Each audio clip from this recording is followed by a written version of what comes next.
ಇಲ್ಲಿ ಯಾವ ಸಾಮಾಜಿಕ ನ್ಯಾಯವೂ ಇಲ್ಲ. ಇಲ್ಲಿ ಏನು ಶಿಫಾರಸೇನು, ಭೂ ಮಾಲೀಕರೊಂದಿಗೆ ಸಮಾಲೋಚಿಸಿ ಗ್ರಾಮಾವಾರು ಒಪ್ಪಂದದ ಐತಿಪಿನಡಿಯಲ್ಲಿ ಭೂ ಪರಿಹಾರ ದರವನ್ನು ಶಿಫಾರಸು ಮಾಡಿರುತ್ತಾರೆ. ನಿಜವಾದ ರೈತರನ್ನ ಮೀಟಿಂಗೇ ಮಾಡಿಲ್ಲ. ಒಂದು ಸಲ DC ಕಚೇರಿಯಲ್ಲಿ ಒಂದು ರೈತರ ಸಭೆ ಅಂತ ಘೋಷಣೆ ಮಾಡಿದ್ರು. 3000 ಜನ ರೈತರಲ್ಲೆಲ್ಲ ಪೇಪರಲ್ಲೇ ಫೋಟೋ ಇದೆಯಲ್ಲ. DC ಕಚೇರಿ ಗೇಟ್ ಹತ್ರನೇ ಬಿಡಲಿಲ್ಲ, ಲಾಠಿ ಚಾರ್ಜ್ ಮಾಡಿದ್ರು ರೈತರಿಗೆ. ಹೇಳಿದ್ರು ಇಲ್ಲೇ ಇದೆ ನೋಡಿ, ಬಿಡದಿ ಉಪನಗರ ಯೋಜನೆಗೆ ಭೂ ಸ್ವಾಧೀನ ಪ್ರಕ್ರಿಯೆ ವಿರೋಧಿಸಿ ಜಿಲ್ಲಾಧಿಕಾರಿ ಕಚೇರಿ ಎದುರು ರೈತರು ಪ್ರತಿಭಟನೆ ನಡೆಸಿದ್ರು. ಫೋಟೋನೂ ಇದೆ ಇಲ್ಲಿ. ಜಿಲ್ಲಾಧಿಕಾರಿ ಕಚೇರಿ ಎದುರು ಕಾದು ಕುಳಿತಿದ್ದ ರೈತ ಮಹಿಳೆಯರು ಭೂ ಸ್ವಾಧೀನ ಪ್ರಕ್ರಿಯೆ ಕೈ ಬಿಡುವಂತೆ ರೈತರು ಗುರುವಾರ ಜಿಲ್ಲಾಧಿಕಾರಿ ಕಚೇರಿಯಲ್ಲಿ ಅರ್ಜಿ ಸಲ್ಲಿಸಿದರು. ಅಲ್ಲಿ ಕೆಲವು ಗೂಂಡಾಗಳನ್ನ ಇಟ್ಕೊಂಡು ಜಿಲ್ಲಾಧಿಕಾರಿ ಕಚೇರಿನಲ್ಲಿ ರೈತರ ಮೇಲೆ ಒಂದು ಕಡೆ ಗೂಂಡಾಗಳ ಕೈನಲ್ಲಿ, ಇನ್ನೊಂದು ಕಡೆ ಪೊಲೀಸ್ ಅಧಿಕಾರಿಗಳ ಕೈನಲ್ಲಿ ದಬ್ಬಾಳಿಕೆ ಮಾಡಿ DC ಕಚೇರಿ ಒಳಗೆ ಬಿಡಲಿಲ್ಲ ಅವ್ರನ್ನ ಚರ್ಚೆ ಮಾಡಲಿಕ್ಕೆ, ರೈತರನ್ನ. ಇದು ನಡೆದಂಥ ಪ್ರಕ್ರಿಯೆ, ಭೂಸ್ವಾಧೀನ ಪ್ರಕ್ರಿಯೆ. ಪಾಪ ಇಲ್ಲಿ ಹೇಳಿದ್ರು, ಮಾರ್ಚ್ಗೆ ರೈತರ ಕೈ ಸೇರಲಿದೆ ಪರಿಹಾರದ ಹಣ. ಬಿಡದಿ ಟೌನ್ಶಿಪ್ ವಿರೋಧಿಸಿ ಅನ್ನದಾತರ ಕಿಚ್ಚು ಪ್ರತಿಭಟನೆ ನಡುವೆಯೂ ದರ ನಿಗದಿ ಸಂಬಂಧ ಸಭೆ ನಡೆಸಿದ DC. ಪ್ರತಿಭಟನೆ ನಡುವೆನಲ್ಲೂ ನೀವು ಮಾಧ್ಯಮದಲ್ಲಿ ಬರೆದಿರೋದು ಇದು. ಇಲ್ಲಿ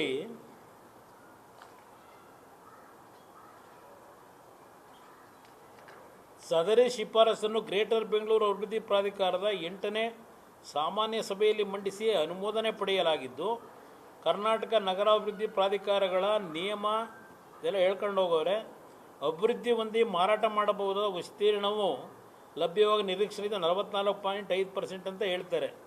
ಭೂ ಮಾಲೀಕರಿಗೆ 9693 ಚದರ ಅಡಿಗಳ ವಸತಿ ನಿವೇಶನಗಳನ್ನು ಅಥವಾ 8723 ಚದರ ಅಡಿಗಳ ವಾಣಿಜ್ಯ ನಿವೇಶನಗಳನ್ನು ಪರಿಹಾರ ರೂಪದಲ್ಲಿ ಕೊಡ್ತೀವಿ ಅಂತ. ಇವರು ಈ ಯೋಜನೆ ಮಾಡೋದು ಯಾವಾಗ, ಈ ಪರಿಹಾರ ಇವ್ರು ಕೊಡೋದು ಯಾವಾಗ? ರೈತ ಮತ್ತೆ ಹೋಗ್ಬೇಕು, ಅಲಿಬೇಕು, ಕೈಯಲ್ಲಿ ಸ್ವಲ್ಪ ದುಡ್ಡು ಇಟ್ಕೊಂಡು ಸಾಲ ಮಾಡಿ ಆ ಜಾಗ ತಗೊಳ್ಳೋದಕ್ಕೆ. ನೋಡ್ತಾ ಇಲ್ವಾ ಇಲ್ಲಿ ಬೆಂಗಳೂರು ನಗರದಲ್ಲಿ ಏನೇನು ಆಗ್ತಿದೆ? ಈ ಸ್ಕೀಮ್ನು 2006ರಲ್ಲಿ ಕುಮಾರಸ್ವಾಮಿ ತಂದಿದ್ದ ಸ್ಕೀಮ್ ಇದು. ಪರಿಹಾರದ ಹಣಕ್ಕೆ ಬದಲು ಡೆವಲಪ್ಮೆಂಟ್ ಆದಮೇಲೆ 40% ರೈತನಿಗೆ ಕೊಡಬೇಕು ಅಂತ ಹೇಳಿ.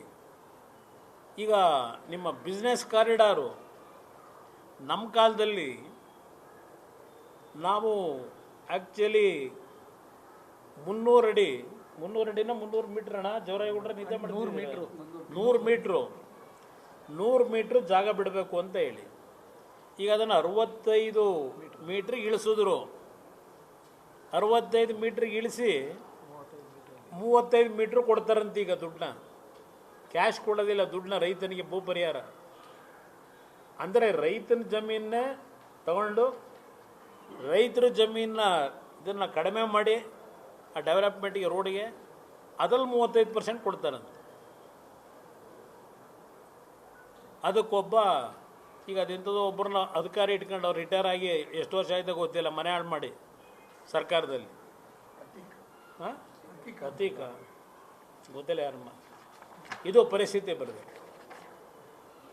ಇಲ್ಲಿ ಮುಖ್ಯಮಂತ್ರಿಗಳಿಗೇನಾಗಿದೆ, ಅಯ್ಯೋ ನನಗೇನಪ್ಪ, ನನ್ನ ಚೇರ್ ಉಳ್ಕೊಂಡ್ರು ಸಾಕು, ಯಾರು ಏನು ದರೋಡೆ ಮಾಡ್ಕೊಂಡು ಹೋದ್ರೆ ನನಗೇನಾಗಬೇಕು, ಎಲ್ಲದಕ್ಕೂ ಸೇನಾಗ್ತೀನಿ ಅಂತಾರೆ. ಈಗ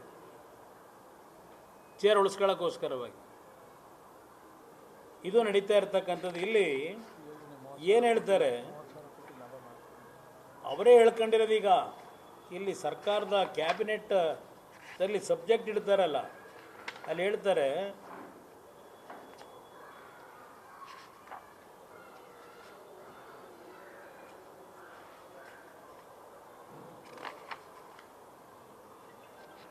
ಇಲ್ಲೇ ಇದೆ ಕೊಡ್ತೀನಿ 33,000 ಕೋಟಿ ಪ್ರಾಫಿಟ್ ಬರುತ್ತೆ ಅಂತ ಹೇಳ್ತಾರೆ. ಈಗ 33,000 ಕೋಟಿ ಈ ಇದರಿಂದ ಪ್ರಾಜೆಕ್ಟಿಂದ 33,000 ಕೋಟಿ ನಮಗೆ ಆದಾಯ ಬರುತ್ತೆ ಅಂತೇಳಿ ಇಲ್ಲ ಆದಾಯ ಬರುತ್ತೆ ಅಂತ ಹೇಳಿ ಕ್ಯಾಬಿನೆಟ್ ನೋಟಲ್ಲಿದೆ, ಕೇಳ್ತಾರೆ. ಇದು ರಿಯಲ್ ಎಸ್ಟೇಟ್ ಅಂತ ಕರಿತೀರೋ ಇಲ್ಲ ಇವ್ರು ನಿಜಕ್ಕೂ ಬೆಂಗಳೂರು ನಗರ ಉದ್ಧಾರ ಮಾಡೋದಕ್ಕೆ ಅಲ್ಲಿ ಬಿಡದಿ ಜನಗಳು ಉದ್ಧಾರ ಮಾಡೋಕ್ಕೆ ಮಾಡ್ತಿರೋ ಪ್ರಾಜೆಕ್ಟ್ ಇದು. ರೈತರನ್ನ ಉಳಿಸೋದಕ್ಕೆ ರೈತನ ಭೂಮಿ ತಗೊಂಡು 33,000 ಕೋಟಿ ಪ್ರಾಫಿಟ್ಟು ಇವರು ಅಥಾರಿಟಿಲಿ ಮಾಡ್ತಾರಂತೆ. 12,000 ಕೋಟಿ ಈಗ ನಮ್ಮ ಹುಡ್ಕೋದಿಂದ ಸಾಲ ತಗೋತಾವ್ರೆ. ಇದೆಲ್ಲ ಮುಂದಕ್ಕೆ ಅದು ಕೆಲಸ ಎಷ್ಟರ ಮಟ್ಟಿಗೆ ಇದು ನಡೀತದೆ ಗೊತ್ತಿಲ್ಲ. ಈಗ ಇನ್ನೂ ಎಷ್ಟು ವರ್ಷ ಬೇಕು. ನ್ಯೂಸ್ ಫಸ್ಟ್ ನಿರ್ಭೀತಿಯಿಂದ ನಿಮ್ಮ ಪರವಾಗಿ.